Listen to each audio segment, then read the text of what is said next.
Hi, I'm with Peter Traeger, Sandaford's Chief Viticulturist on site at Sandaford Estate Margaret River. Peter, how was vintage 211 for you down here?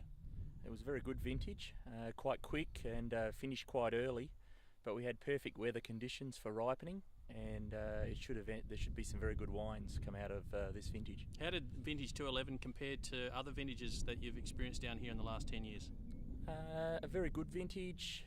There probably been a couple of vintages that are perhaps a tiny bit with longer ripening periods, but it should be, once again, very good quality and should be a fantastic year. Okay, and Peter, your plans for the next couple of months, all the fruit's off the vineyard here. What are the plans for you and your team down here over the next few months?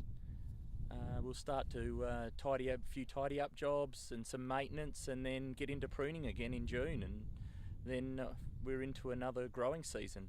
Yeah, terrific. Peter, this side here is one of the most famous in Margaret River. The vines were planted in 1970. What makes this site so special?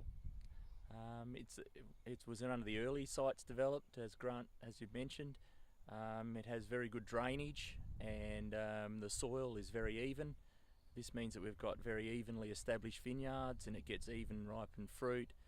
And there's many positives to this site.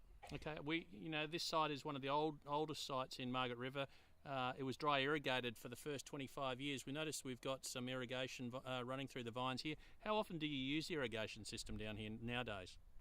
The irrigation, these older vines would only get irrigated a couple of times a year.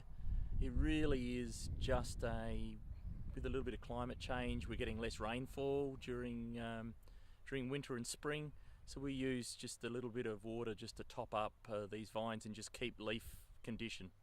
Okay, terrific. All right, Peter, we'll let you get back to the job at hand. Thanks for the time talking to Sandaford Wine Club members, and if any members down here in Margaret River, feel free to drop in and see Peter. He'd love to show you around the site. Thanks again, Peter. Thanks, Grant.